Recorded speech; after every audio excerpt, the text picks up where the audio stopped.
Well, here we are around the back. That's a very interesting little raised up garden bed just in the corner there. Garden bed with a few weeds and that seems to be, and that's about all. This is a parking area now. It looks like they've taken down the fence between this and the house next door. The house that would be next door along, that would make it 560 something in Cashel Street. But here's the back of the, you know, what I guess would be the church hall. Looks like a 6x9 garage there, and what they've got is they've got 2/3 of it as a garage and 1/3 of it as a, well, for a house it would be a sleep out, but I guess for church it's the office, and a 20-foot shipping container.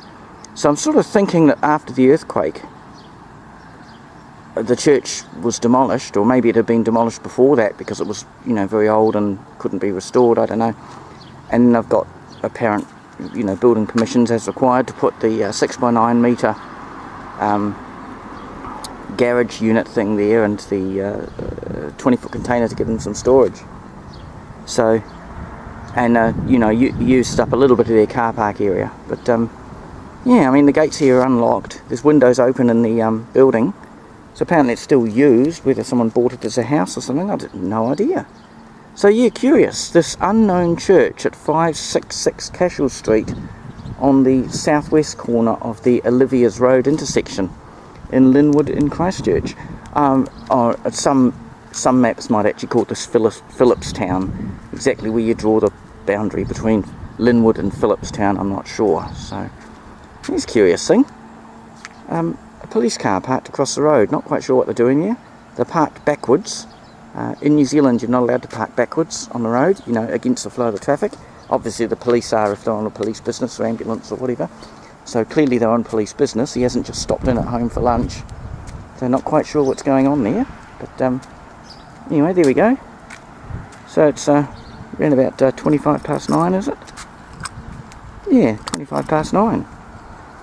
We're just heading back up towards... I spoke to someone who was just out walking the dog, and she'd only been here a couple of years, and there's always just been the foundations there and no church for the time that she's been here. Certainly I remember, you know, walking and driving past this area for several years, but I can't remember if, you know, before the earthquake, if there was a church there that wasn't demolished. But I mean, they've been maintaining the land and keeping the lawn done.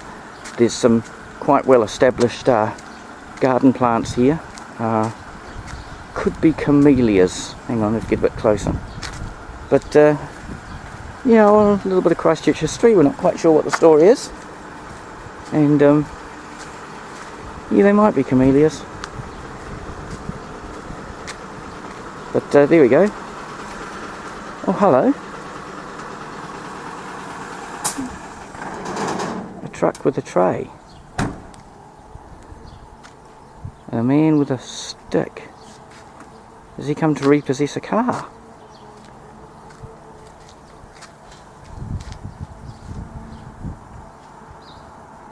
Oh, that's curious. He turned the truck off, so he intends to be here a little while. I saw him carrying what looked like a stick in his hand. A little bit like what you can use to open car door locks. But couldn't see the details. So, oh, there we go, going up the driveway there.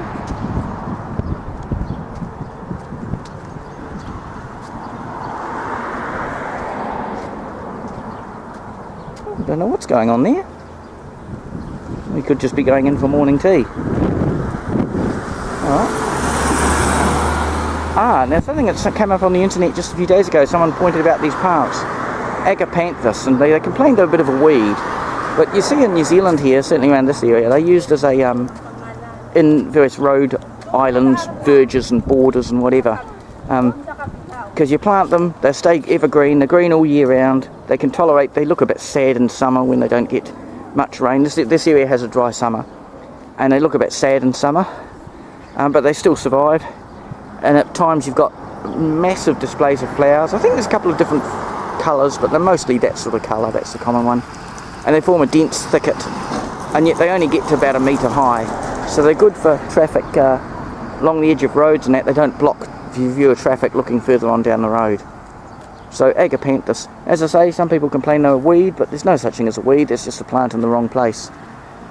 So there we go. Oh, a little bit of cloud come over there, that probably increased the colour improve the colour of the video there. Well, the guy hasn't come out, zooming out in the car. Hello, the car is coming out. Oh, it looks like it's being pushed. So it's not like it's, it must be disabled or something. Well, we might just let this video keep rolling just for the time being. It doesn't seem to be like a an aggressive repossession. They could just be collecting a broken down car, or they've sold one. So they've sold an old car, been taken away for repairs or something. So you can lower the ramp.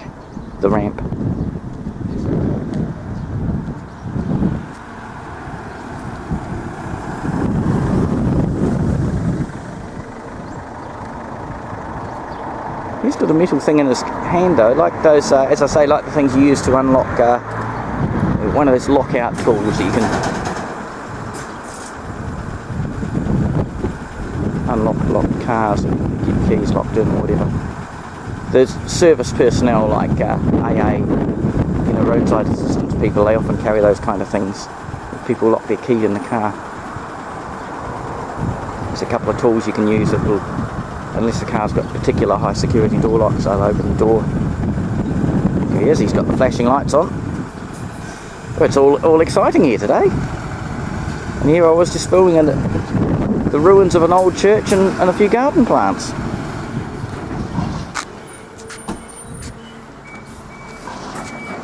Makes sure to stand well clear of the guy.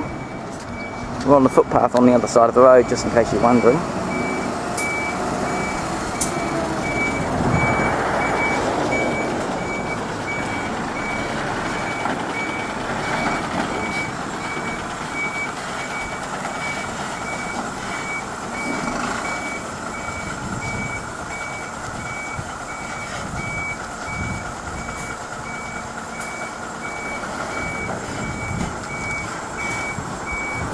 Probably done this a few times before.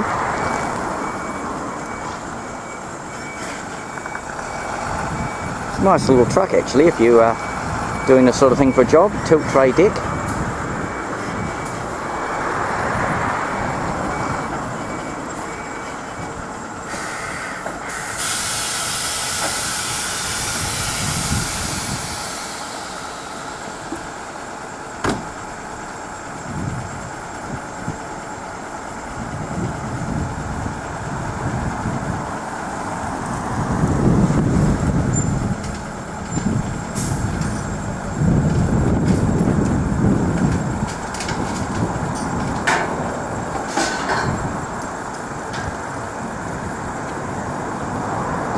Winch cable there.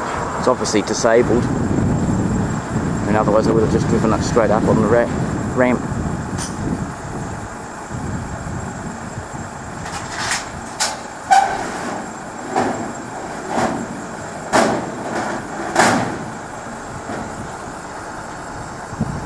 I've been holding the camera for a wee while now, but I'm gonna trust my slightly steady hand and zoom in a little bit.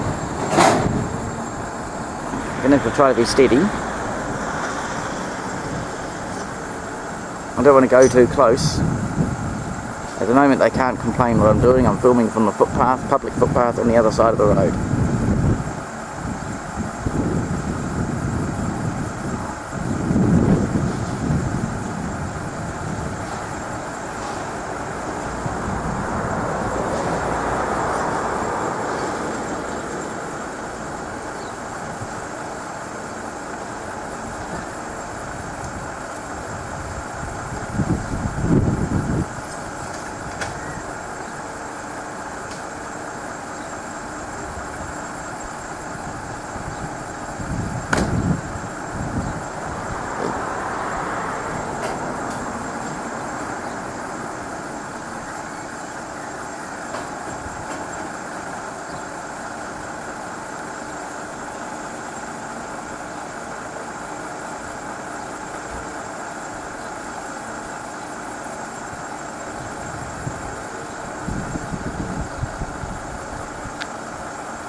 Well, I'm afraid the action's not really thrilling me at the moment.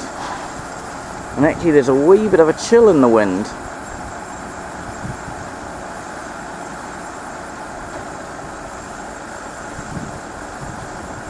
I was sort of dressed for it to be a quite hot sunny day.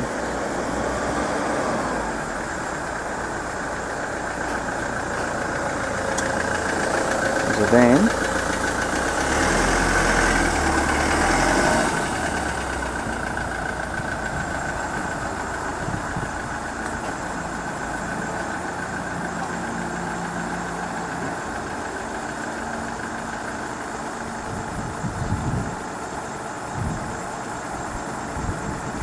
What the van's for.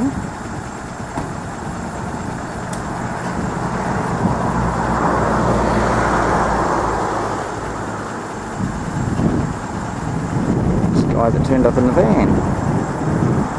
Looks like he's somehow connected to this.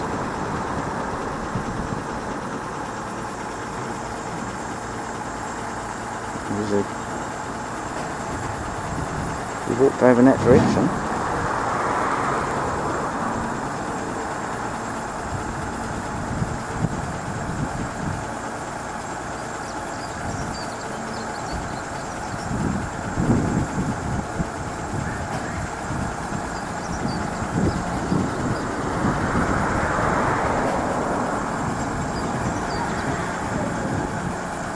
It's coming up on the ramp now.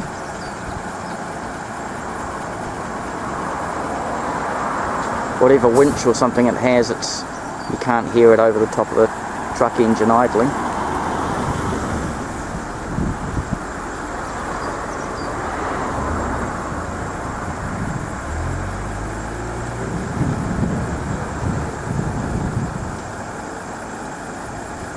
Yeah, I think the way it works in New Zealand is that's a Class 2 truck. You need a Class 2 licence to drive it. So, it's still only got 2 front wheels, or one front axle comprising 2 wheels, and 1 back axle comprising either 2 or 4 wheels on the 1 axle. Yeah, I think that's called a Class 2 truck licence.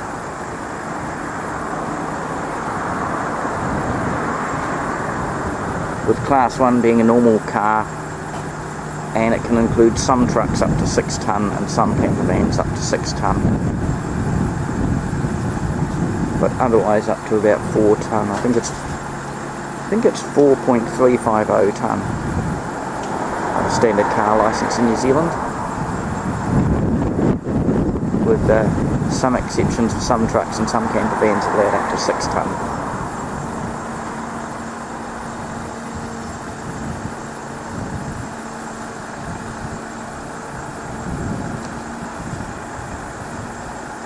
And here I was talking about agapanthus.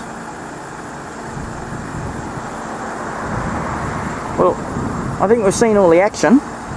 We talked about the agapanthus, and we're just going to back this out again now.